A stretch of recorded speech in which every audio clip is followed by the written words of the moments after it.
es un domo geodésico con entramado reticular que entra en la tipología de estructura espacial modular. Listo, pues. El domo, en su proceso de construcción, empieza con unas platinas que se conectan con unos pernos de anclaje.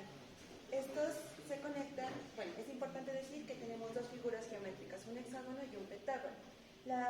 Los anclajes se conectan en primera fase a los hexágonos y en sus uniones forman triangulaciones, como lo miramos aquí. Y en su segunda fase, estos hexágonos se conectan con los pentágonos. Y aquí ya en su tercera y última fase se conectan a los hexágonos. Se conectan por medio de pernos de conexión y en estos pernos de conexión salen los tensores, que son cables tensores, que llegan a los nodos centrales, a los nodos tensores, digamos. Y estos nodos tienen, pues no sé si lo alcanzan a ver, tienen tensores por arriba y por abajo de la estructura. Nuestro sistema estructural predominante es el de vector activo y el complementario serían pues, los tensores. Aquí tenemos el esquema estructural donde las triangulaciones, que vendrían siendo los elementos que trabajan la compresión, son la malla reticulada y los elementos que trabajan la tracción son los tensores que van hacia el centro. Bueno, aquí está la modulación como la realizamos pues, desde la varita. La varita total tiene 17 centímetros. Hicimos perforaciones de 12 milímetros desde el inicio de la varita y otra de 6 centímetros. Y en la parte central tiene una repartición de 4,6 centímetros. Aquí se puede ver El sistema modular que realizamos, el proceso.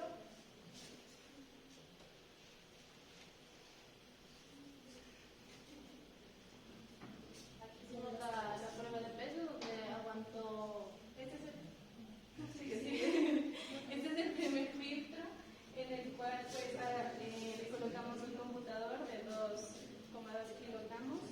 Este es donde no hubo ninguna fractura. En el segundo filtro colocamos un computador y una tablet que en total pues así promediando dio 2,8 kilogramos, tampoco hubo ninguna deformación.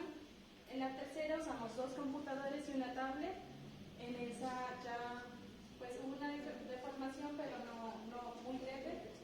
Y en el cuarto filtro ya fue lo final que pues fue lo máximo que nosotros dimos, creo que aguantó más peso, que es de 5,6 kilogramos, donde le colocamos 2 computadores, una tablet y 3 celulares. Y es importante decir que la estructura no pesa más de 300 gramos. Y ahí está el detalle, la simetría y ya. Muy buen proyecto, ¿no? Excelente en cuanto a la idea de la composición. Y esto no funcionaría si no tuviera esta triangulación, pero ojo con algo que de pronto ustedes deben tener muy en cuenta, ¿no?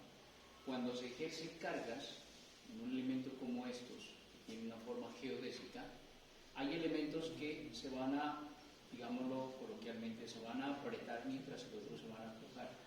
Eso hace de que en algunos casos, como toda la triangulación, si ustedes la ven acá, y si no ahora se acercan, muy interesante esta maqueta, toda la triangulación está hecha con base en tensores. Los tensores sí o sí tienen que trabajar a tensión.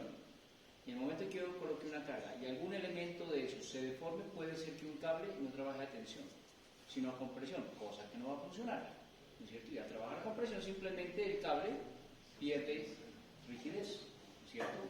Pierde tensión, se destempla y por lo tanto puede ser que haya una deformación. De pronto eso fue lo que les pasó a ustedes cuando comenzaron a hacerlo, ¿no? Si se dieron cuenta, cuando yo ejerzo presión aquí, hay elementos, por ejemplo, mira, este de aquí se afloja, ¿no? Se afloja, ¿por qué? Porque él no puede resistir compresiones, solamente puede resistir tensión. Entonces, la idea es muy buena, el resultado igual es muy bueno. ¿Qué hubieran podido mejorar? Si hubieran utilizado en vez de cables, alambres que trabajen rígidos, únicamente a tensión, les hubiera soportado muchísimo más, ¿no? ¿Cómo lo van a utilizar en el proyecto? ¿Todavía no han pensado? No las dañen, las maquetas las guardan, porque esas en la primera entrega ahora todos las tienen que llevar, ¿no? En la primera entrega todos tienen que llevar su maqueta de este ejercicio, para que vayamos viendo cómo se está incorporando el proyecto. Distribución.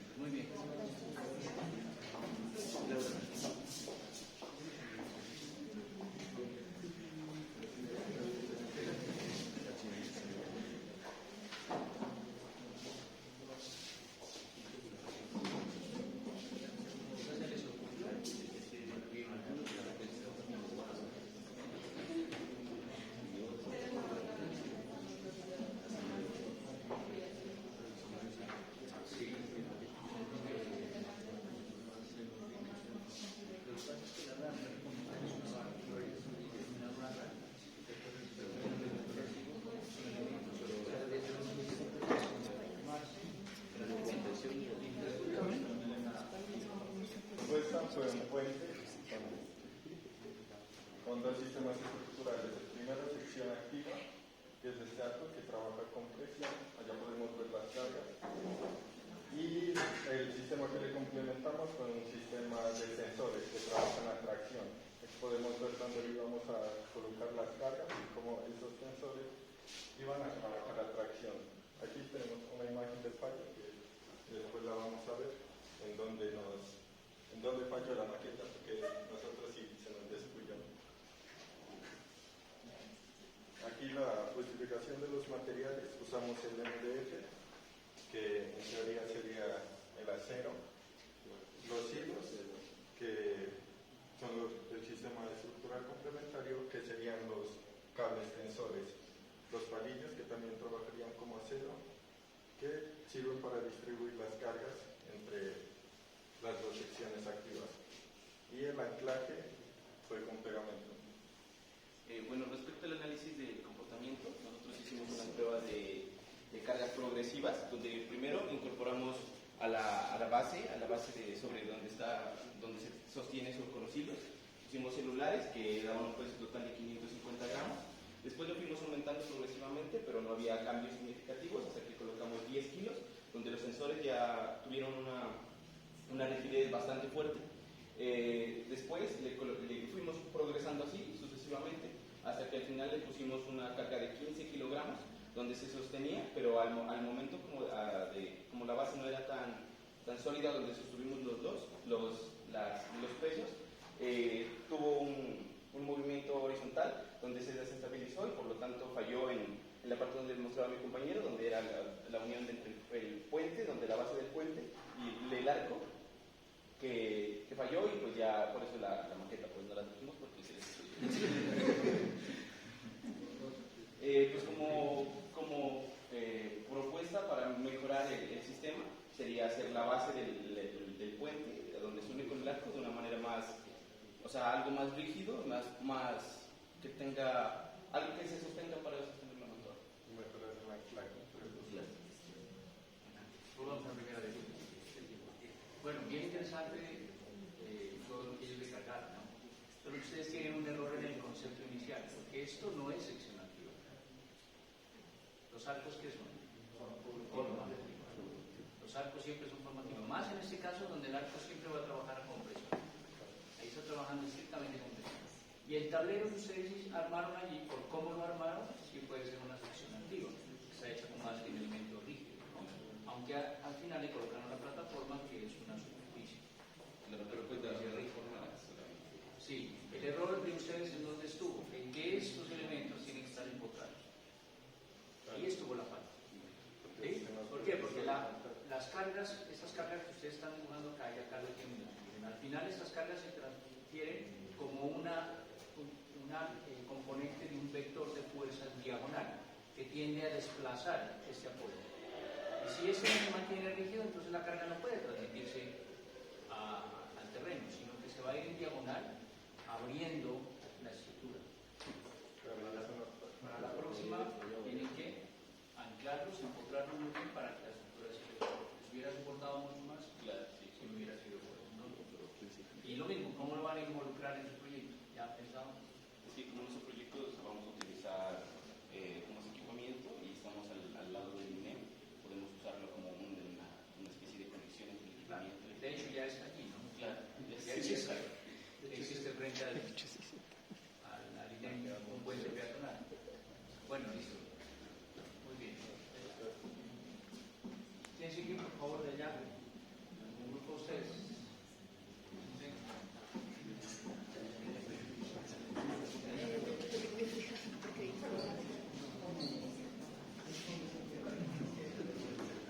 Que nosotros lo que quisimos hacer es un puente peatonal, en este caso con cubierta. Pues el sistema estructural principal es la forma activa, en este caso lo que comentaba el profe, del arco, que prácticamente su esfuerzo es a compresión. En este caso es una compresión axial, los dos arcos pues en este caso inclinados funcionan principalmente a compresión. La forma activa permite que los esfuerzos verticales se transformen en esfuerzos axiales a lo largo de la directriz de los arcos. También también pues hablamos de la geometría de forma activa, que en este caso son arcos, utilizamos la madera laminar en este caso, porque genera una rigidez y también de alguna otra forma una alta resistencia a la compresión.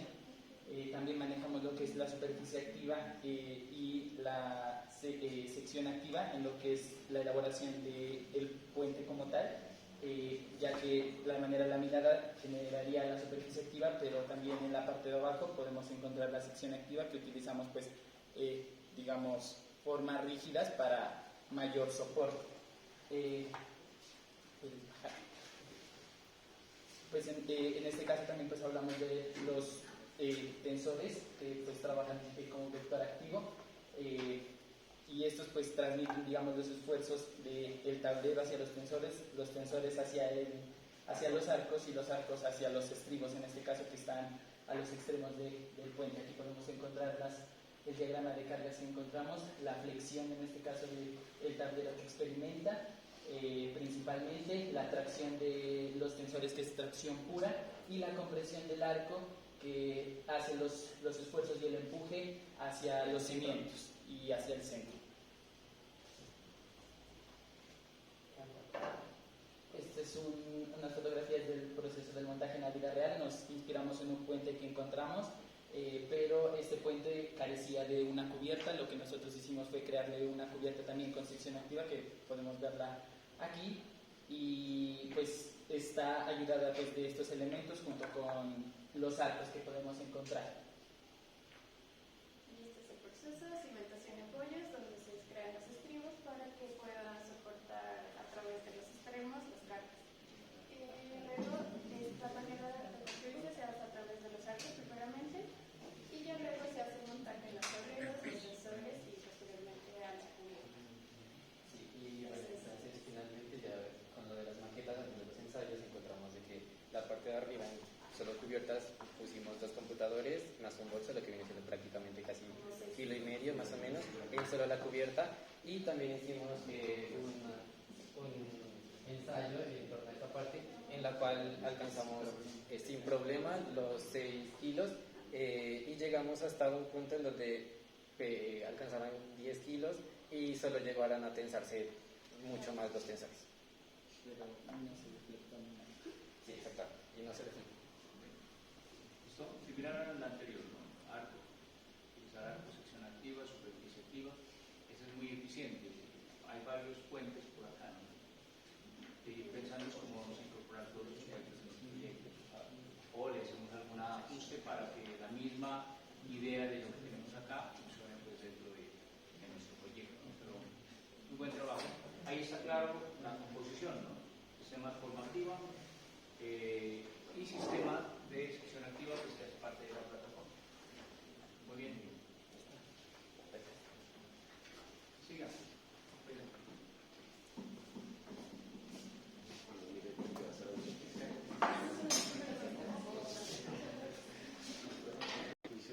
Generando triangulaciones esfalténicas, donde principalmente abordamos, aquí la podemos ver, triangulaciones tanto en el centro y en las esquinas, que son las partes que más se afectaban, y los laterales para visualizar tanto las columnas y toda la cubierta.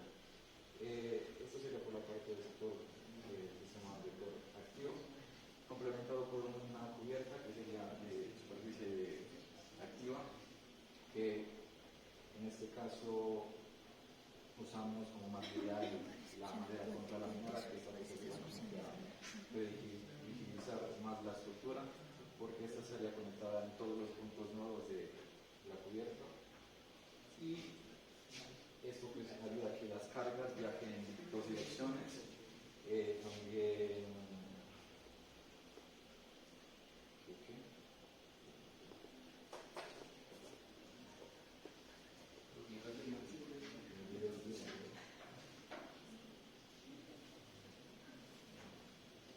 eso ayuda a tener utilizar el plano superior, también disminuir las deformaciones laterales. Y pues, ¿qué material usamos para estas cercas? Utilizamos el material de acero, ya que esta pues, nos ofrece una gran resistencia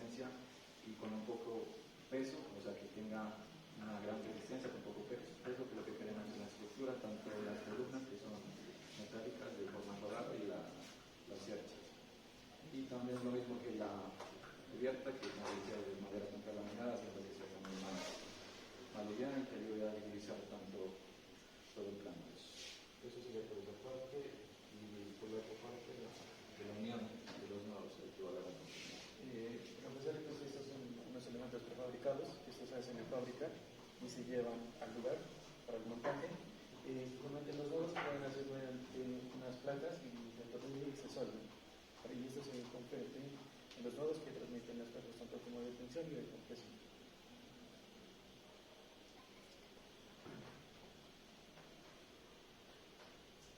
Bueno, en la ley que encontramos el diagrama de cargas y esfuerzos, que como decía el profe, en la parte de arriba estamos trabajando a compresión y en la parte de abajo estamos trabajando a tensión. Estos pilares de aquí serían que trabajan a compresión y tenemos un diagrama de cargas en donde la carga que soportó fue 10 kilos y de ahí empezó como a deformarse en las partes de abajo de los pilares.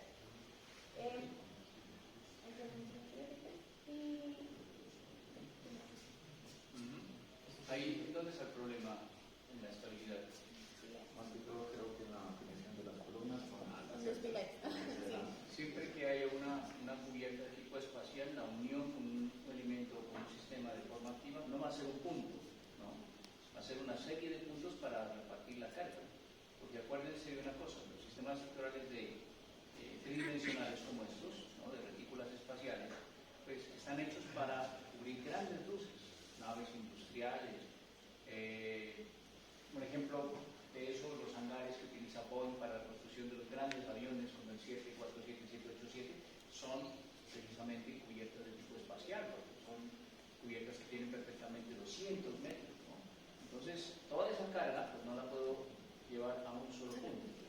Por lo general, este sistema utiliza también, y ahí se pudieron dar cuenta ustedes cuando se comenzó a perder visibilidad, utiliza también algún tipo de triangulación para evitar precisamente esa inestabilidad, ¿no? Porque es lo que ustedes tienen, inestabilidad. De por sí, esta malla espacial puede soportar la carga que ustedes quieran, ¿no? Pero lateralmente no, hay deformación. Entonces, ¿qué hay que hacer? Triangular acá también. Y una recomendación, yo creo que aquí estaba, no confundir los conceptos, ¿no? Vector activo, flexión, compresión. ¿Flexión es igual a tensión? No, es diferente, ¿no? Flexión es una cosa, flexión es una deformación, ¿no? Que obviamente se da por un esfuerzo, pero ya es como un resultado, un efecto. Cuando hay compresión, se puede generar flexión, pero no la flexión en sí es un esfuerzo, ¿no? Entonces aquí hay un error, aquí es tensión o compresión. Tensión o compresión. ¿Y cómo lo van a involucrar en su proyecto también? más que todo en las zonas comunales que tienen unas grandes luces para que haya una gran cantidad de personas. Una estructura espacial de estas puede ser perfectamente, o sea, cubierta de un auditorio, perfectamente la cubierta o el dentro de un parqueadero, perfectamente, ¿no? Para que todos lo tengan en cuenta. Solamente pensamos que las losas son la solución, no, esas estructuras son las solución. Listo. Muy bien. En cuanto a programas, ustedes. Si voy a tomar escalamos en cuenta. En cuanto a la materialidad, usamos lo que viene siendo tornillas de MDF de espesor de 3 milímetros y cada punto está anclado con tornillos de 3 milímetros.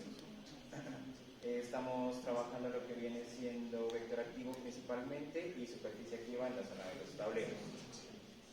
Sección activa. Bueno, pues principalmente nosotros lo que vinimos a hacer pues es un puente que puede resistir lo que viene siendo hasta 6.5 hasta 10 kilogramos en la prueba, ¿no? Pero ya empezó a sonar y pues nosotros creemos que puede resistir hasta más, unos 15 kilos. Dentro del diagrama de carga tenemos que en la parte superior del bloque puente se maneja más que todo una fuerza de compresión en la parte superior y en la parte inferior ya sería de flexión. Y en los puntos medios, que serían ya las fechas, se genera una carga de tracción, que es una carga opuesta que va dirigida hacia los nodos, que en este caso serían las uniones, los tornillos.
está el problema de los puentes. El problema de los puentes es este.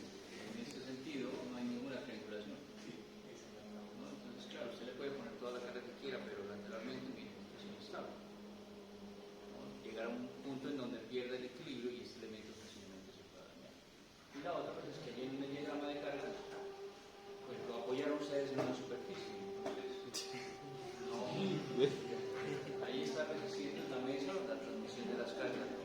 Y la deformación del peso fue la que hizo que ya eso se desestabilizara. En realidad ustedes no pierden aquí.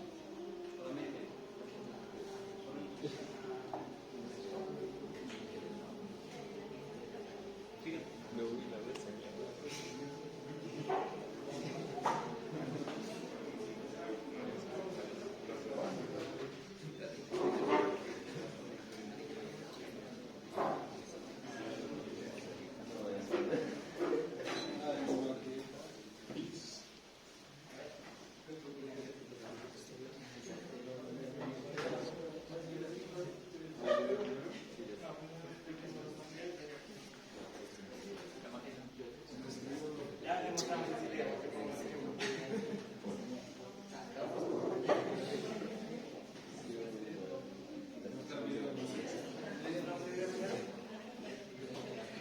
Vamos a mirar un video de los compañeros. Qué sufrimiento puro.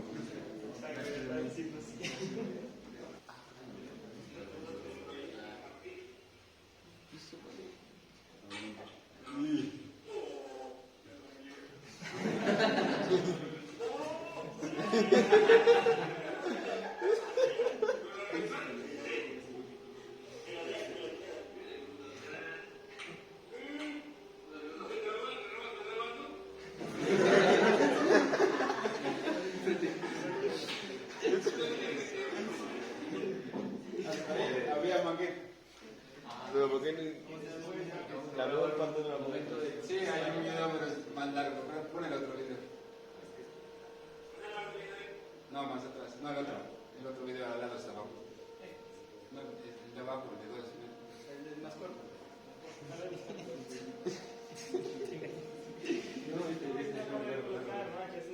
Ahí sí está. Acá le volumen, si no. Porque ahí sí ya fueron aproximadamente 25 kilos.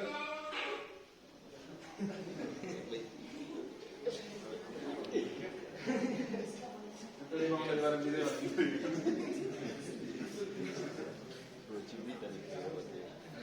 Bueno, primero vamos a hablar un poco del concepto de la geometría que propusimos en nuestro proyecto. Tenemos un sistema estructural base, a base del sistema arquitectura activo, que se enfoca principalmente en lo que son una estructura en malla espacial hecha en cerchas interconectadas que conforman un sistema. Pues, y esto nos permite obtener unas luces de grandes distancias. Tenemos una geometría de un arco rebajado. Está cubierta con arco rebajado utilizado para la transferencia eficiente de cargas hacia los apoyos laterales, donde teníamos propuestas de columnas en acero rellenas de concreto. La configuración de apoyo, pues como ya anteriormente, se centraban en los laterales de la propuesta. Estos mismos también propuestos con una platina en el fondo con el fin de aumentar la estabilidad. Como tal, es una cubierta que la pensamos como para un espacio de recreación, ya que en el sector no hay de lo que es de estos sitios. Entre los materiales que usamos fue madera y balso, que fueron la mayor parte de la maqueta, como cerchas y columnas y correas. También usamos hilos y cuerdas que las utilizamos como tensores. Y pegamento que son por fortalecer los nudos y conexiones de los diferentes mecanismos. Cabe remarcar pues, que utilizamos lo que es el balso como las estructuras de acero rellenas de concreto y el MD que lo utilizamos como lo es el acero en tipos de ángulos. Dentro de todas las cerchas se empleaba la cercha se anclaba con unas platinas directamente al piso, que pues claro estaban los pedestales, venían desde la parte, desde 2 metros, suponíamos nosotros, desde la parte de la tierra. Estas platinas iban ancladas con pernos directamente y soldadas sobre la cercha que empieza desde el piso. Entre los fallos que vimos en la maqueta y como lo pudieron ver fue la debilidad de conexiones estructural, el panel lateral, que algunas tensores se rompieron como pudieron ver en el video antes del colapso y las vertientes críticas de las varillas. Pues directamente al aplicarle la carga progresiva, poco a poco fuimos dándonos cuenta de lo que habíamos fallado directamente en el diseño estructural de esta y se fue dando ya la pérdida de rigidez, que al momento de ejercer algunas correas estaban sobre los diferentes triángulos que conforman la cercha. En esa parte no presentó pandeos, pero en las partes, en las distancias donde no tenía un apoyo sobre la cercha, sobre el cordón de la parte inferior, ya empezó a pandearse y por ese mismo lado fuimos viendo de que la cercha nos falló el diseño al colocar la triangulación muy lejana, porque nos generó luces de 2 metros entre punta y punta. Entonces, como la correa del mismo, para este material, para las cubiertas, tiene que ser de 1 metro a 1,50, al colocar una correa al metro, nos presentaba la falla directamente sobre el pandeo de la cercha, solo sobre el cordón superior. Pues el comportamiento, pues directamente nosotros esperábamos que el esfuerzo superior, porque teníamos una luz en escala, teníamos 40 metros de luz, nuestro principal objetivo era que el arco trabajara para poder soportar el peso que teníamos dentro de la misma luz. Entonces se trató de anclarlos, los diferentes, con unas riostras entre ellos, pero de pronto al momento de ejercerle peso, lo primero que nos fallaron fue las riostras, debido a que se le bajó un poco el tema de la esbeltez. Se hizo solo en tema de muy delgado, entonces lo primero que se mira en el video que falla son las riostras y los puntos de anclaje que teníamos sobre las platinas.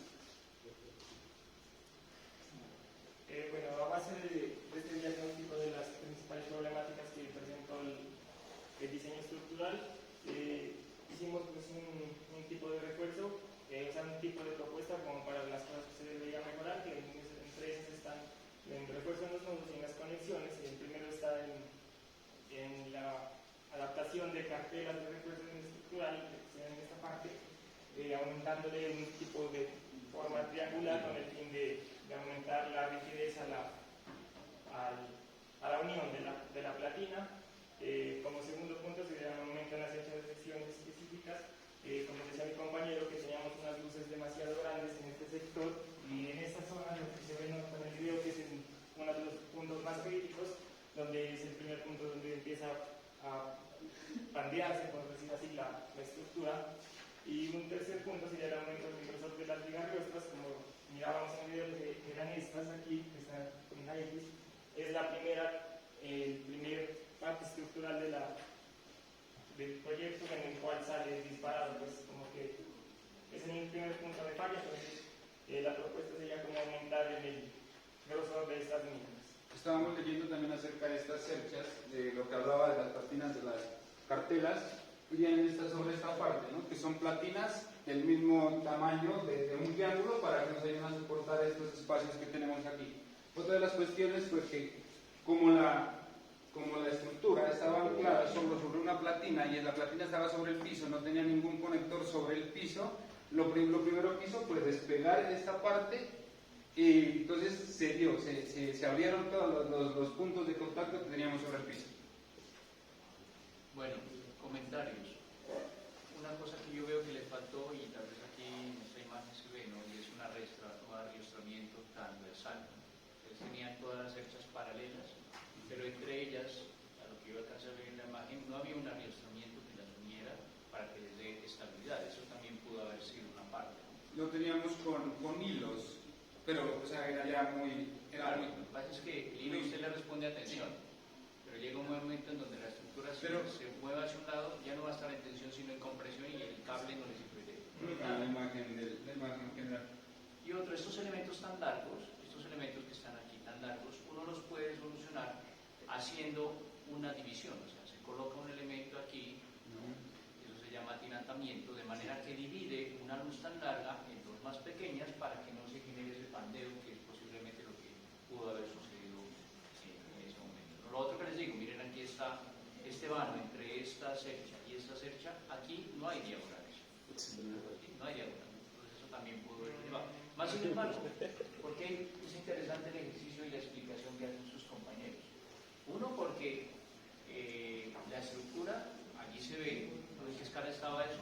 1,50, que a lo mucho pudo haber pesado 1 kilo, 1,5 kilos. Pues lo que tenía el cartón piedra, además se le hizo más caro, pero que era... No, la base en realidad no cuenta, no solamente la estructura superior. ¿Y cuánto fue que le cargaron ustedes? 25 kilos.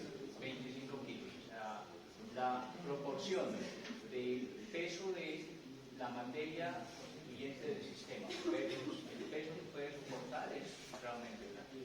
Y lo segundo que me parece muy interesante, y es que ellos lo vinieron haciendo, es que tuvieron la oportunidad de ver la falla, de seguir la falla y sacaron sus conclusiones. ¿Qué fue lo que les falló? Eso prácticamente ya es un trabajo patológico, ¿no? Es decir, mirar cuál fue la causa. Ellos se dan cuenta, elementos muy largos, los hilos se destensionaron, los apoyos se levantaron. Eso es algo muy interesante porque es donde ustedes comienzan a entender el funcionamiento de las estructuras. ¿Qué fue lo que pasó? Y van a crear también las soluciones para que eso la próxima vez no les vuelva a pasar. Interesante, muy bueno, y ojalá lo involucren al proyecto. ¿Qué falta? Síganme.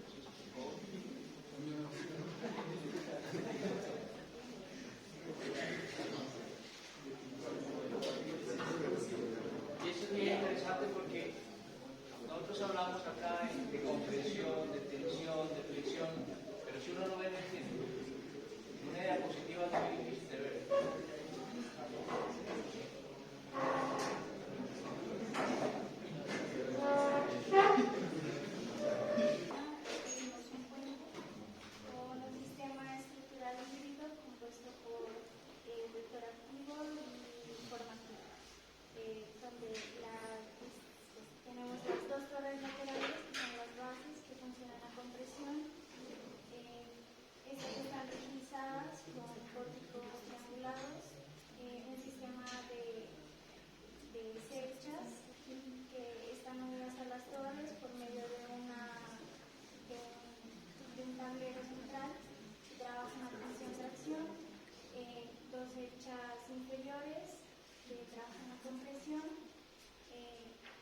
Dos hechas en X en la parte superior que funcionan a tracción-tensión, que sirven como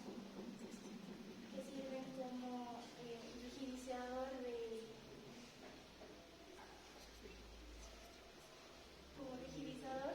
y como soporte de la cubierta, además de los tensores del sistema de tensores que trabajan a tensión-tracción, que también sirven para distribuir cargas y rigidizar el cuerpo.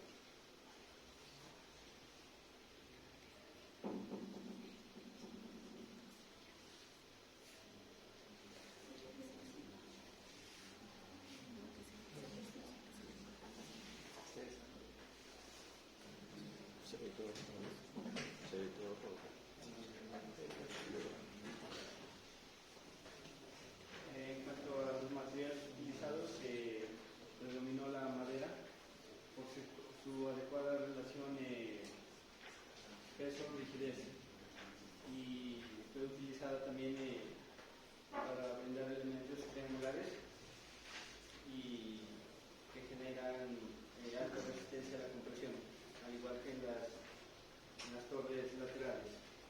Como otro material también utilizamos el nylon, el cual complementa nuestro otro sistema estructural, que es de forma activa, lo cual también se comporta muy bien a la tracción-tensión, que es lo que maneja estas fuerzas, y también como para complementar el sistema utilizamos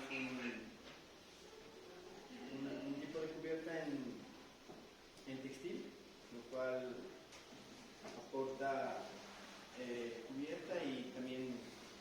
mayor estabilidad pues, a todo el sistema.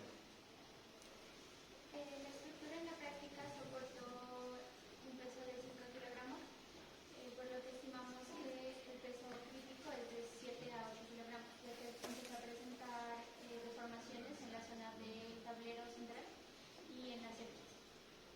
Por lo que en caso de un colapso, lo primero en ceder serían los tensores debido al aumento de los esfuerzos de concentración. Seguido a esto, las cerchas inferiores y por último sería los tableros centrales. ¿Ustedes lo consiguieron? ¿Ustedes lo crearon o lo sacaron de arriba? Porque, a ver, aquí hay algo interesante desde el punto de vista de la resistencia, ¿no? ¿Cuánto fue que cargó? 5 kilos y comenzó ya a fallar. No empezó a fallar, pero solamente se pandeó. Se pandeó, claro. ¿Por qué se pandeó? Si hay proyectos como el de los compañeros que resistieron 15. Yo veo aquí unas secciones mucho más generosas que en los otros proyectos, ¿no? Entonces, ¿qué fue lo que pasó aquí? ¿Quién tiene una idea de qué fue lo que pasó aquí? Bueno, ustedes ven esta plataforma en realidad no hace parte de este sistema estructural. Está unida únicamente en un punto como apoyo, pero acá la triangulación se pierde. Miren que este cemento está suelto acá. Debería estar unido aquí para que genere una triangulación y les dé mayor soporte. Entonces, cuando ustedes le colocaron carga, lo que comenzó a fallar fue la plataforma, no las torres. Las torres son estables, como las tienen aquí, pero es que la plataforma está trabajando solita. Lo único que está haciendo aquí es apoyándose, pero no está transmitiendo adecuadamente la carga.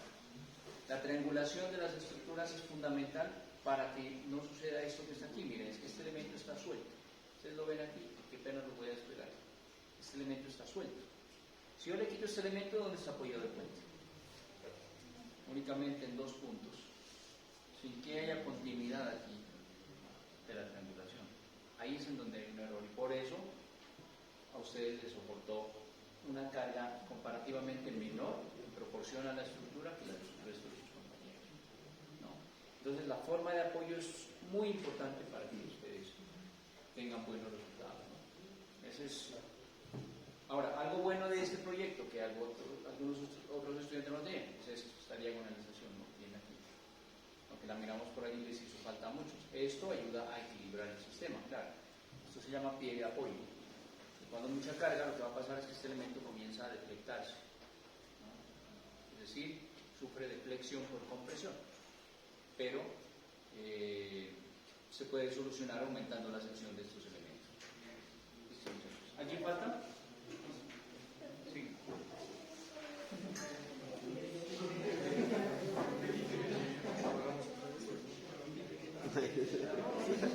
Pues sí. Se basa en el puente peatonal.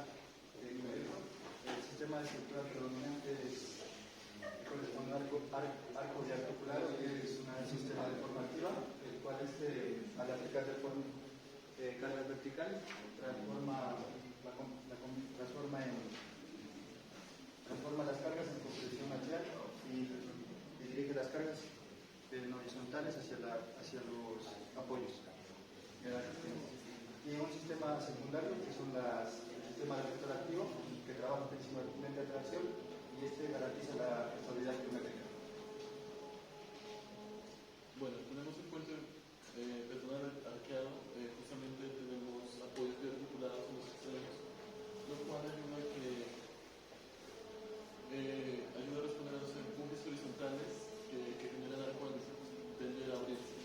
Justamente con esto también tenemos la triangulación, que es un elemento secundario, un sistema secundario, que ayuda a que la forma no pierda la forma. Aparte, tenemos que el arco superior funciona a compresión. Las hechas funcionan a tracción. Y justamente con el camino de carga,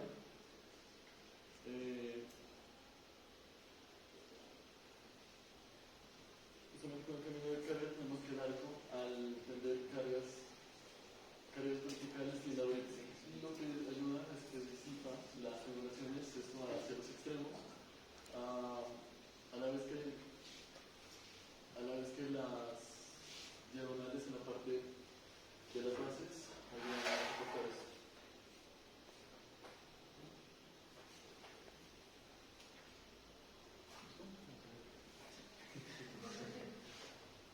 Bueno, pues principalmente pues, como material utilizamos MDF y palos de balsa, pero el palo de balsa de 3 milímetros y el MDF de 4.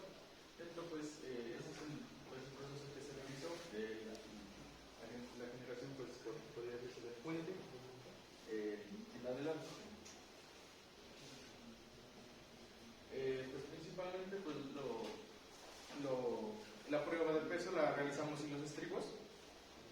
Lo que nos generó pues, el fallo de que el arco empezara a abrirse y nos transmitieran las cargas hacia el suelo, pero así sin los estribos nos aguantó una carga de 4.6. Y pues eso sería el principal.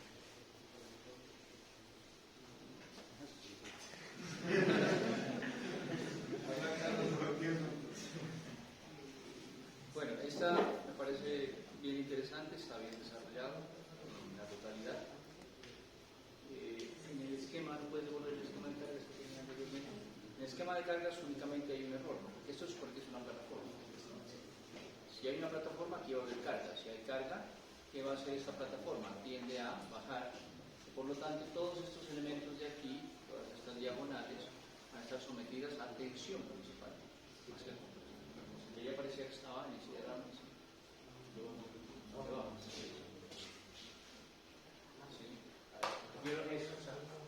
Yo lo veo del mismo color, esto es compresión y su verificación dice que ustedes también tenían estos elementos de compresión, pero en realidad van a trabajar a tensión. No es como la lógica del funcionamiento. ¿Por qué? Porque este va a estar soportando precisamente la carga. Todos estos elementos van a estar soportando la carga de este elemento tendiendo a bajar. Entonces eso hace que el arco se comprima mientras que el tablero se deflecta en la parte inferior. Pero en general pues es un buen ejercicio. Algo interesante que ellos tienen, que les faltó por ahí, miren, estos elementos de acá, las riostras, que ustedes las ven, sí le da estabilidad, se nota, ¿no? Que hay más estabilidad lateral. Algunos no las tenían y por eso es que pierden también lateralmente estabilidad. No solamente tiene que ser longitudinal, sino transversal. ¿De acuerdo? Bien. ¿Falta alguien?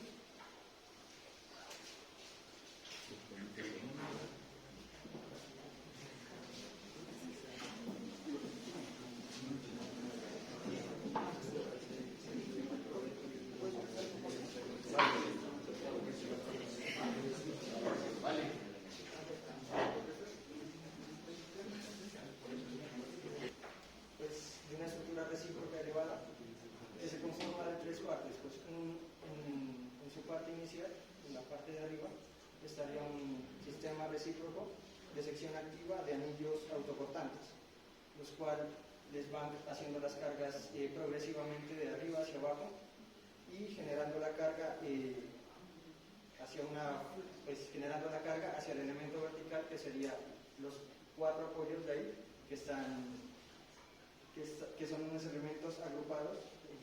Pues, a pesar de que son muy esbeltos, estos, por estar agrupados y a generar una conexión de forma de uniones estructurales semi-rígidas, estos permiten que sean muy resistentes a la compresión, más o menos soportando de 5 a 6 kilos, a pesar de su esbeltez, como ya lo decía. Y en la parte de abajo se ubica un elemento de cimentación en concreto. Tenemos aquí, a ver los pasos que seguimos para la materialización de este elemento. Son 3 pasos, ¿no? Que están conformados prácticamente por unos elementos laminares de madera laminada que se podrían representar con el balso ahí, y las uniones de láminas semirígidas, que serían estos amarres de aquí, que representan, que hace que las uniones, y la carga axial y la carga de compresión se dirijan hacia abajo, pues hacia su punto más estable, que son los 4 puntos de apoyo, que están completamente asegurados, como otra vez lo podemos observar con láminas semirrígidas aquí. Bueno, estas láminas semirrígidas aportan una mejor rigidez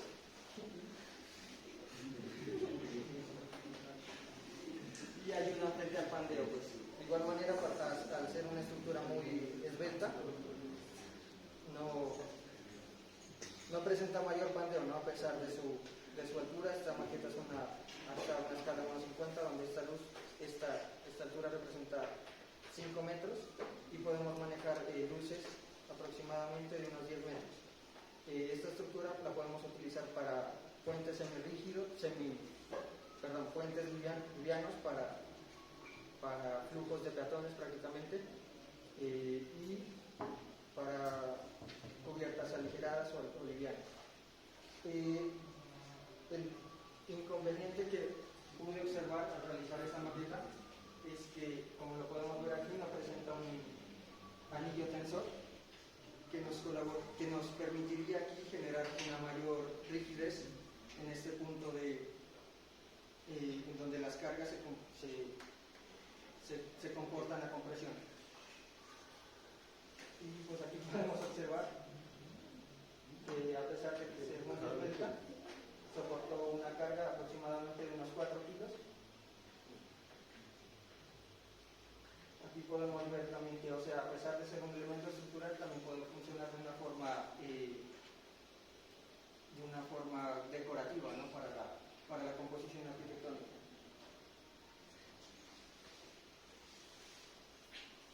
Disculparán que me confundí demasiado. Y pues en nuestro proyecto, que es el sector del INEM, nosotros teníamos planeado con el grupo realizar un tipo de conexión, ¿no? Desde el INEM hasta la parte de abajo de la normal, generando unos puentes, ya sean peatonales, y los podemos soportar con estas estructuras pues aligeradas prácticamente.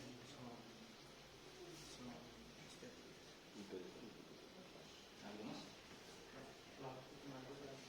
Bueno, pues este proyecto sí me causa extrañeza porque es completamente atípico, ¿cierto? Es que yo no le encuentro en realidad un orden como, la forma como se ensambló, ¿no? Acá, por ejemplo, los elementos están sueltos, mientras que en el lado de acá este elemento se mete, no soporta. Sin embargo, pues en la carga, en la prueba que hizo el compañero, esto le soportó un peso interesante, ¿no? Pero está trabajando más que todo como un elemento independiente, no como una estructura compuesta. Habría que ver qué pasa cuando usted una varios de estos, pues, y los ponga a prueba, ¿no es cierto? Claro. Es interesante por la forma, parece una estructura poliforme, pero cumple la función. Poder determinar exactamente el diagrama de cargas, y por eso le puso una flecha allá, es bien complejo, que aquí sí no sabemos a qué elementos están sometidos a compresión y a tensión, y además que hay elementos que se están apoyando unos sobre otros, ¿no? Entonces eso está creando ya otros esfuerzos diferentes. Por ejemplo, de este lado no hay elementos que se soporten en ellos, entonces yo pensaría que esto en el caso de una carga estaría sometido a tensión, pero aquí, por ejemplo, ya hay un nudo, entonces de este lado está sometido a compresión. El análisis es bastante complicado, pero interesante. Algo que le veo a la estructura es, tal vez por la forma como se forma este núcleo, ¿no? Primero es que las cargas no son axiales, como tú lo decías, porque en realidad no hay un eje, hay varios.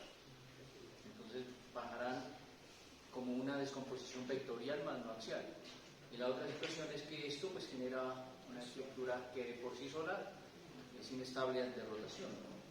Entonces eso habría que revisar qué pasa aquí, porque miren cómo se rota, porque pues está hecha en esa forma de espiral, precisamente la disposición de estos elementos. Entonces eso genera esta rotación que hasta qué punto la puede afectar, ¿no? Pero interesante verlo en conjunto, o sea, ahí parece una sola pieza, no sé cuál podría ser el resultado. Bueno, ¿alguien más? ¿Está pendiente? ¿Ya todos? Bueno, perfecto. Nos tomamos más tiempo del que yo había pensado.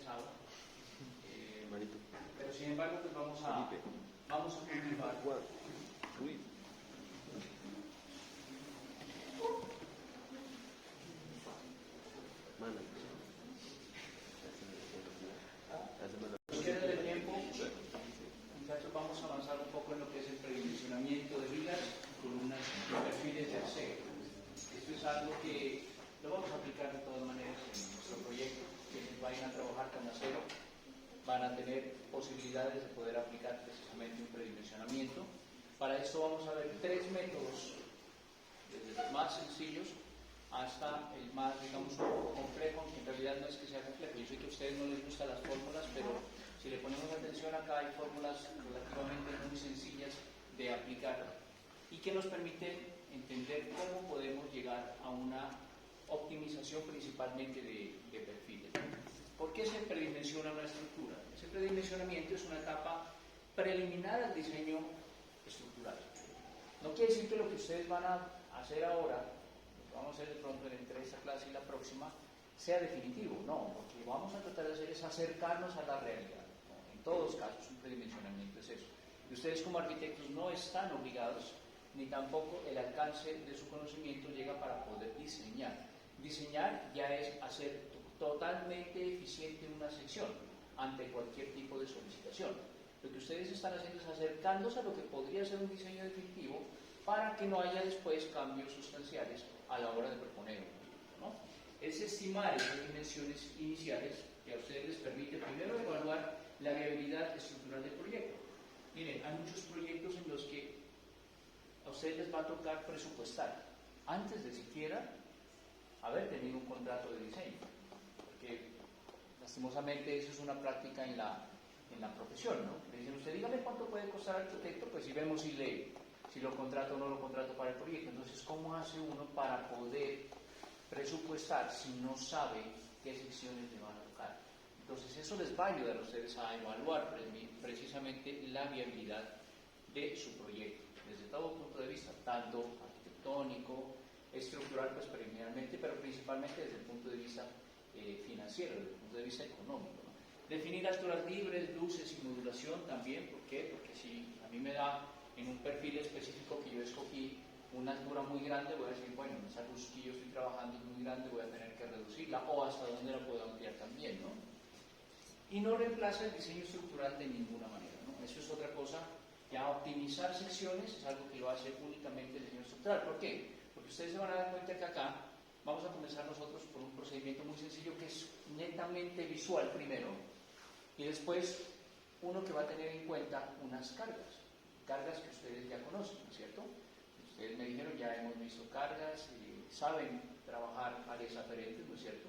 Saben cómo dividir áreas aferentes en una planta estructural, saben cómo calcular el peso de los materiales y que eso se convierta en una carga muerta. Entonces, de alguna manera nosotros vamos a llegar allá con esos procedimientos de forma que sea lo más cercano posible a la realidad. ¿Cuáles son las ventajas? En este caso del acero estructural, que eso lo tocamos brevemente en la clase pasada, pero la primera es que hay una alta relación de resistencia-peso, ¿no? Y aquí lo podemos ver en estas maquetas, ¿no? Si eso se convirtiera en perfiles estructurales, la relación de resistencia, es decir, la carga que puede soportar versus el peso de la misma, en algunos casos era 5 veces, 10 veces, entonces es algo bastante interesante. Mayor esbeltez de elementos estructurales, es decir, ellos pueden ser mucho más delgados y mucho más largos para resistir la misma carga que una columna convencional, una columna en concreto, o una viga también. Rapidez de montaje en obra, ya lo mencionamos, todo es prefabricado, lo llevo al sitio, lo soldo, lo atornillo y queda listo. Y flexibilidad para ampliaciones futuras, donde ustedes pueden modelar o modificar sus espacios, ¿no? Desventajas: el costo inicial en algunos casos, dependiendo del diseño, puede ser un poco superior. Hay necesidad de protección contra el fuego, especialmente si escogemos un acero no adecuado. Y hay un mayor control en uniones y detalles constructivos que pues en otro tipo de estructuras no se tienen en cuenta. ¿Qué perfiles nosotros conocemos? Aquí sí tenemos que hacer algo, y es irnos a la parte comercial. Los más usuales son los perfiles tipo I o tipo H, utilizados principalmente y correspondientemente en vigas y en columnas. Los I principalmente para vigas, los H principalmente para columnas, pero hay otros, ¿no? Los perfiles U, los perfiles angulares, que se utilizan normalmente para estructuras tipo vector activo, como las zonas cerchas, los perfiles tubulares HSS, es decir, perfiles que son cerrados, sean cuadrados, rectangulares o circulares, ¿no? Sin alma llena, son perfiles también que pueden utilizarse. Y la sección depende de qué. La sección que voy a determinar va a depender de la carga, de la longitud, de la estética que yo quiera, por supuesto, y de la facilidad constructiva que se requiere en algún momento. Aquí vemos algunos ejemplos de los perfiles que comercialmente nosotros encontramos, ¿no? IP, IPN, estos son perfiles I de alas paralelas. En este caso los IPN son perfiles I de alas inclinadas. Hay una pequeña diferencia acá, si ustedes se dan cuenta, entre los IP o IPE, como se llaman, en donde prácticamente son platinas de la misma sección que forman el alma y las dos alas del elemento. Y este, obviamente, podemos ver que es un perfil tipo I, porque si nosotros unimos sus vértices, lo que vamos a tener aquí básicamente es un rectángulo, ¿no es verdad? Lo mismo pasa con el IPN, pero en el IPN ustedes se dan cuenta, hay un engrosamiento hacia la unión con el alma del perfil. Esta es el alma, estas son las alas, hay un engrosamiento en esta zona, es decir, que aquí tengo una pendiente que lo inclina, ¿no? Los perfiles H, por el contrario, si ustedes unen los vértices, se van a dar cuenta que forma más o menos un cuadrado antes que un rectángulo. Es decir, ellos tienen una proporción muy similar entre las alas y el alma, ¿no es cierto? Y de estos tenemos varios. Unos muy usados también los UPN o perfiles U, nada más se los llaman, también se utilizan bastante. Perfiles L, estos son los ángulos, o perfiles o platinas llenas, que pueden ser rectangulares, cuadradas o circulares, pues ya para usos específicos. Perdona, profe, la diferencia pues, de la IP y la IPN sería pues las alas inclinadas. Sí, ¿Qué función estructural? O sea, pero ¿qué función? Ya, el hecho de que sea aquí, claro. Si tú te das cuenta, en relación esta viga con esta, el hecho de que esta unión sea mucho más gordita, digámoslo así, hace de que tenga una mayor resistencia al pandeo. Hay perfiles que se requieren por ciertas condiciones, ¿no?, que no hagan esto, es decir, que ellos se puedan torcer. Si yo tengo esta unión mucho más grande, mucho más rígida, pues va a resistir mucho mejor también el pandeo, ¿no? Esa es la situación principalmente que se presenta ahí, ¿no? Los tipos de acero, y esto es algo muy importante. Cuando yo voy a hacer una estructura en acero, no todos los perfiles, no todas las vigas IP, IPN, H, UPN, etcétera, son del mismo acero. Y eso creo que lo expliqué en la clase pasada cuando les dije, la calidad del acero depende de la proporción que haya entre hierro y carbono, ¿cierto? Y otras aleaciones que se hacen por allí para darle mayor resistencia. Existen todos estos tipos de acero y cada uno de ellos tiene límites de fluencia diferentes, si ustedes se dan cuenta. Y en el acero, el límite de fluencia es el valor importante que de hecho nosotros lo vamos a mirar ahorita más adelante, no se olviden de esta tablita, porque el límite de fluencia es el que me dice a mí cuánto puedo resistir hasta el momento en donde el acero se rompe, ¿no? Donde el acero ya no tiene capacidad de carga. Y empezamos por el acero A36, que tiene un límite de fluencia de 33 KSI, o sea, kilogramos por pulgada cuadrada, hasta el acero A572 grados 65, ¿no? Y ese ya tiene una resistencia prácticamente del doble, ¿no? 65 KSI por pulgada cuadrada. ¿Cuáles son los comerciales más usados? El acero A36 y el acero A572 grados 50. Estos dos son los aceros comercialmente, al menos en Colombia, que más se consiguen para estructuras. Eso por un lado. Entonces, cuando usted vaya a plantear un diseño y un predimensionamiento, sobre todo por uno de los métodos que vamos a ver ahora, lo primero es averiguar qué tipo de acero se puede utilizar, ¿no? ¿Por qué? Porque este valor de aquí del límite de fluencia es supremamente importante. Y lo segundo, que se relaciona precisamente con esto, es ver qué secciones están disponibles en el mercado. No todas están disponibles en el mercado, ¿no? Estas normalmente, los perfiles IP, IPN, vienen en función de la altura, el nombre que ellos tienen. Entonces, un IP de 200 quiere decir que tiene 200 milímetros, es decir, 20 centímetros, un 220, 250, etcétera, quiere decir que va siendo más alto. No todos están disponibles. Entonces, consejo, cuando ustedes vayan a proponer, primero vayan y miren qué hay en el mercado local. Porque a ustedes de pronto se les puede ocurrir plantear un perfil IPN 330 y vaya en el mercado no exista. Entonces, ¿qué toca? Cambiar la estructura o predimensionar diferente para que esto pueda funcionar, ¿no es cierto? Al final lo que nosotros queremos es el ancho y el alto. ¿Cuál es el valor que yo voy a encontrar? En realidad, el que yo estoy calculando va a ser el alto, porque en estas vigas los valores de la relación del alma con relación a las alas es estándar. O sea, no va a haber una viga IP 200 que tenga unas alas más anchas o más pequeñas en todo el mundo. Eso es una norma internacional.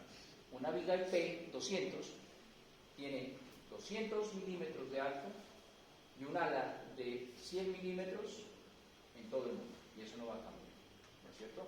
No voy a encontrar por ahí una viga IP de 200 por 150 o 130, no, eso no va a pasar. Entonces, en relación, en conclusión, digamos, si yo encuentro la altura, pues ya estoy determinando exactamente el peso. Entonces, por ahora vamos a ver el método más rápido. El método rápido, como yo lo llamo, que es el método simplificado, cuando uno tiene afán, ¿sí? Yo estoy aquí y digo, a ver, necesito colocar una viga ahí, entonces, a ver cuánto mide eso tan, cojo la calculadora, divido entre un factor y sé más o menos cuánto puede ser, ¿no es cierto? Ese es el método más rápido que existe. Y para eso he traído como ejemplo estas plantas. Estas son unas plantas estructurales sacadas de TAPS, de un diseño real, de la vida real de una planta arquitectónica, ¿no es cierto? En donde se determinaron ya con un análisis de software unas secciones de unos perfiles. Miren aquí, por ejemplo, acá tenemos hacia los extremos un perfil IP270, hacia el centro un perfil IP330, en el sentido contrario un IP240, es decir, son más pequeños, el sentido de carga. Por la ubicación de estos elementos en rojo, ustedes pueden dar cuenta que el sentido de carga son estas vigas, ¿no? Eso quiere decir que para poder haber hecho el análisis de esto, ya mediante un software, pues las cargas tuvieron que haber tenido cargas aferentes hacia esta viga, esta de aquí, esta viga de aquí, por ejemplo, va a tener una carga aferente mucho más grande. Lo de áreas aferentes y cargas aferentes creo que ya lo manejan ustedes, ¿cierto? ¿Sí lo tienen claro? ¿Sí lo miraron con el ingeniero William? Sí, ¿cierto? Entonces, aparte, no hay necesidad. ¿Qué podemos entender aquí?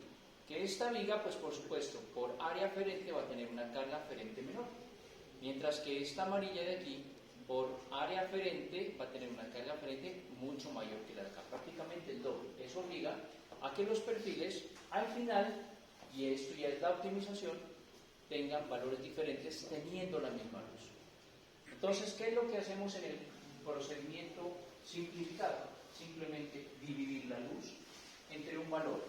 Ese valor, normalmente, es un valor que va a estar en función de la longitud. El que yo recomiendo utilizar es 24, porque realizan entre 21 y 28, pero sacando el promedio nos da 24, ¿no? El valor que uno puede utilizar es 24. Entonces, lo que yo debería hacer aquí es dividir esta luz entre 24 y eso me da a mí una idea de aproximadamente, de una forma muy rápida, qué altura necesitaría en ese perfil, ¿no? ¿Cuál es la idea en el caso de perfiles W? Los perfiles W son unos perfiles que se trabajan mediante el sistema métrico inglés. Por cada pie de longitud necesito tantas pulgadas o pies de alto. O por cada metro de longitud libre de la viga, esta necesita aproximadamente 4.17 centímetros de altura. Esa es la relación que nosotros debemos hacer. Entonces, aquí vemos esta tabla, esta es la tabla precisamente del código británico, en donde vemos que el valor está entre 20 y 28 aproximadamente, por eso yo recomiendo 24 como el valor promedio que se debe tomar para hacer ese cálculo rápido, ¿no? Entonces hagamos el ejercicio, ¿no? Veamos una primera luz. Acá tenemos esta luz 678. Si nosotros hacemos el ejercicio, dividimos 678 entre 24, nos va a dar un valor de 0.28. Ese es el valor, 0.28. Pero fíjense que acá tenemos, en esta viga, un valor menor. Aquí tenemos una IP270. Mientras que acá es 330. ¿Qué cambió allí? ¿Por qué para esa luz el valor de esta ya optimizado es mayor que el de acá? Lo acabé de explicar. El área aferente. El área aferente, claro, el área aferente, ¿no? Entonces, sí me da una idea, claro, pero no es que esté definitivamente seguro de que va a ser la misma, pero para un ejercicio sirve. ¿Por qué? Sobre todo en vigas que tengan áreas aferentes inferiores, inclusive puede ser menor de 270, puede ser 240, y a mí me dio el resultado 280. Entonces, cuando a mí me da este valor, voy a ver qué viga puedo conseguir que tenga 280, en realidad no la hay, ¿no? una IP 280 es difícil de conseguir, pues me voy al valor un poquito superior, a una IP 300, ¿no? Y aquí se dan cuenta, ¿no? Laterales 270 y los centrales 330 ya por la optimización, pero yo he podido hacerme una idea preliminar de ese caso, ¿no? El otro ejemplo ya, en este caso, se da para perfiles W. Los perfiles W son los que se llaman de ala ancha americanos y los perfiles IP son los de estándar europeo, que como ya lo miramos anteriormente son de ala angosta, y aquí lo vemos. Normalmente en estos perfiles W, que son armados mediante platinas soldadas, aquí una platina que forma las alas y otra que forma el arma, se coloca una soldadura que se pule después dando una forma cuadrada, pero son utilizables tanto en vigas como en columnas.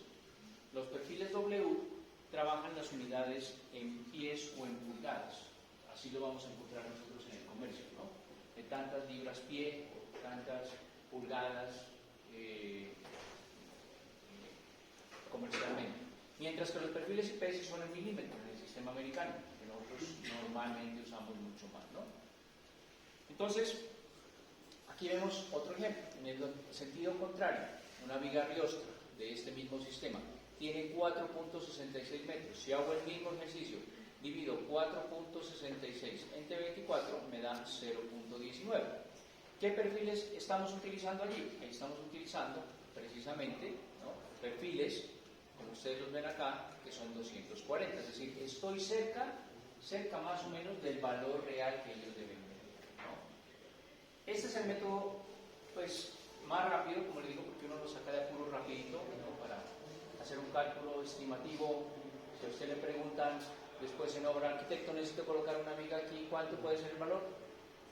Haga este cálculo y váyase por arriba, ¿no? Usted le da un perfil de 19, pues mínimo uno de 20, o de 22, o de 25, y usted va a la fija, pero no está optimizando en realidad, ¿no? Aquí hay un ejemplo.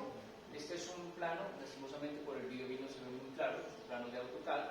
Esta es una plataforma, acá hay una foto de lo que es esa plataforma. Aquí, por ejemplo, tenemos una luz de 5 o 10 metros, entonces dividimos 5 o 10 entre 24 y me da alrededor de 21 centímetros aproximadamente. La sección empleada definitivamente, ya después del análisis estructural, fue una IP 240, ya cuando se le aplica todos los factores de carga, de mayoración, carga sísmica y demás. Es decir, no estamos tan lejos, ¿no?, de la realidad en ese caso, ¿no? Y en el otro sentido, 694, divido 694 entre 24 y me da aproximadamente 28 centímetros, 29 centímetros. La viga empleada, en este caso, fue una 270. ¿Por qué? El sentido de carga era el contrario. Entonces, al optimizarla se pudo reducir un poco, pero estamos alrededor de ese valor aproximado. ¿De acuerdo? Entonces, esa es la forma más rápida de hacerlo, dividir la luz entre 24 y me da una idea, siempre por redondeo superior, del perfil que yo puedo tener, ¿no? El segundo método es el método del sistema inglés. Este se utiliza exclusivamente para vigas WF, es decir, de ala ancha, las que vimos anteriormente, ¿no? Aquí sí ya nos metemos un poquito con un tema matemático, pero no se vayan a asustar. De todas maneras, de esto yo traje ahora para mostrarles, ahora les dejo esto para que lo fotocopien y demás, unos planos estructurales con los que vamos a hacer unos ejercicios precisamente de tridimensionamiento. No alcanzamos, yo pensaba hacerlos en clase, pero no alcanzamos, y unas tablas de las vigas, tanto IP como las vigas W, que son las que están acá. Estas tablas nos dan a nosotros las características de resistencia mecánica de todas las vigas IP y de todas las vigas W existentes, o al menos de la mayoría que comercialmente existen. Y como les dije, esto es estándar, o sea, no voy a conseguir una tabla de una viga, en este caso una viga W, que cambie el valor si utilizamos la misma viga. Estos son valores estándar porque los perfiles son estándares internacionales, ¿de acuerdo?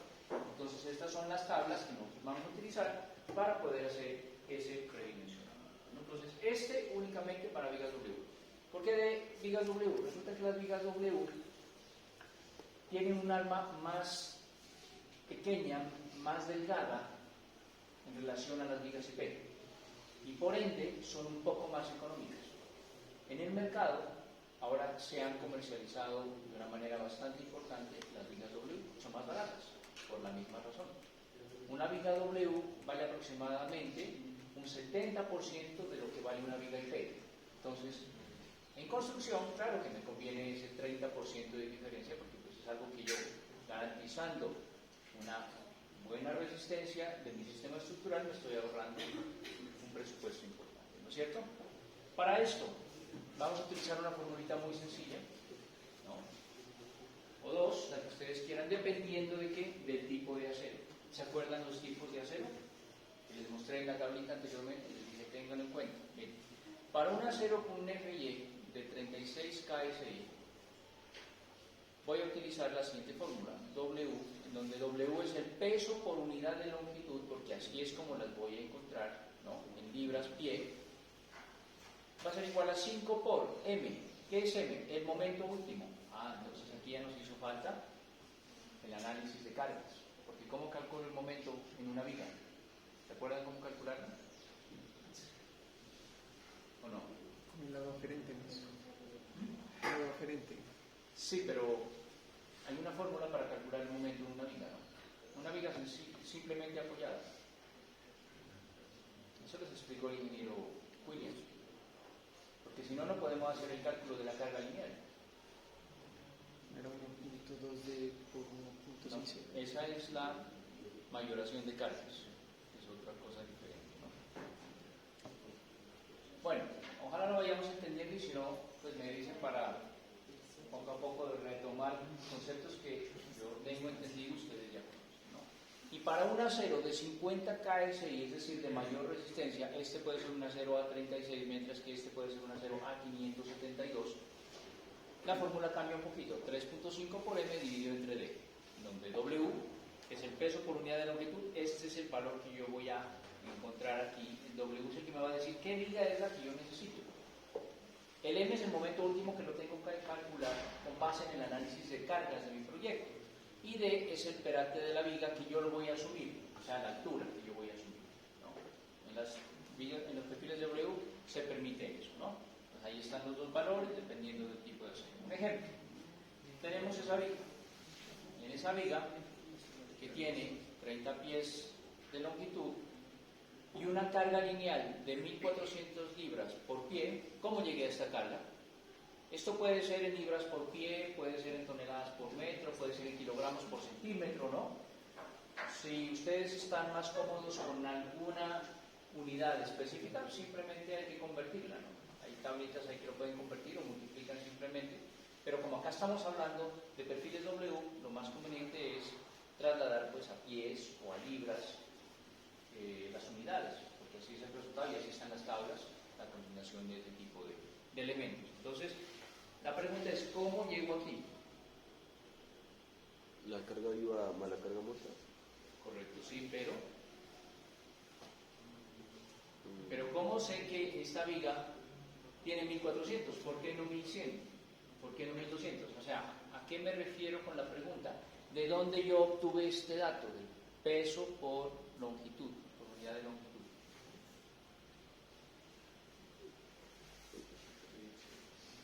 Y si no me responden, sí nos tenemos que parar porque tenemos que devolvernos a ver análisis de cargas.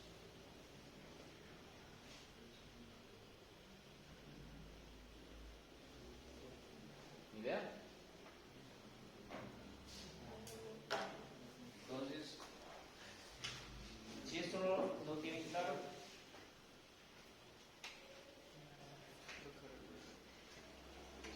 ¿Qué es el grado? miren acá el tablero. El tablero, más. Tanto estructural, no sé, de un edificio, es muy sencilla, ¿no? Para que se puedan entender.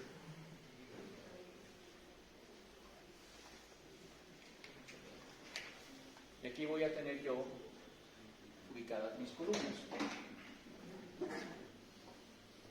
Una por acá.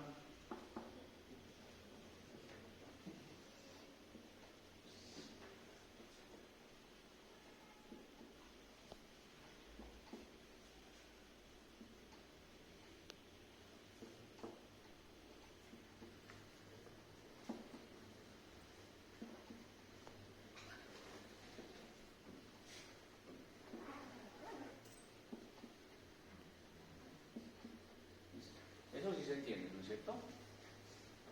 ¿O no? He puesto en el eje A, B, C, D. 1, 2, 3, 4. ¿Listo? Hay una planta estructural. Es alfanuméricos. Del 1 al 4 y de la al D. Este sistema estructural aquí, de vigas y columnas, va a estar construido mediante una losa maciza, o una losa nivelada, o un sistema de steel tape, o un sistema, por ejemplo, de vigueta y bovedilla, o un sistema de porpalosa, qué sé yo, el que ustedes quieran. Entonces, ¿qué es lo que a mí me interesa de esto? Es determinar la carga viva y la carga muerta. Vean load y live load. ¿Cómo lo hago? La carga viva depende del uso, ¿no? Claro, entonces, bien, la carga viva, live load, depende del uso. Esto es residencial, ¿qué uso? 180. 180, más o menos, está 180 a 200 kilogramos por metro cuadrado. ¿De dónde sale esto? ¿Del NSR10? Es el título B de la NSR10. ¿Y la carga muerta de dónde sale? Del peso del edificio. Claro, el peso de esa losa, ¿no? Que se va a transmitir a cada columna. Y entonces, para calcular esto, yo tengo que saber primero que todo qué tipo de losa tengo, ¿no es cierto? Y ahí comienzo a sumar yo acabados, vigas, recubrimientos, muros, cielos rasos, todo eso hace parte de la carga muerta. Eso me lleva a mí a determinar en cada uno de estos casos un valor de carga, en este caso puede ser toneladas por cada metro cuadrado, ¿no es cierto? Lo mismo acá, toneladas por metro cuadrado, o kilogramos por metro cuadrado. ¿No es verdad? Después, ¿qué tengo que hacer? Mayorarlas. Entonces la norma me dirá, si usted quiere mayorar eso, pues hágalo de acuerdo a una combinación básica, ¿no? Una combinación básica que estaba, bueno, es 1.2, lo vemos ahora en el ejercicio. Uno mayora 1.2 por la carga muerta más 1.6 por la carga viva. Ese es el factor de mayoración. Una vez que yo ya he encontrado mi carga muerta y mi carga viva. Pero lo que a mí me interesa es saber a cada una de estas vigas o a cada una de estas columnas cuál es la carga que le llega para poder dimensionar. Si no, no lo puedo hacer. Eso que ustedes ven allí quiere decir que si yo tomo esta viga de acá, vamos a tomar la viga A entre el eje 1 y 2, la vamos a dibujar acá más grande.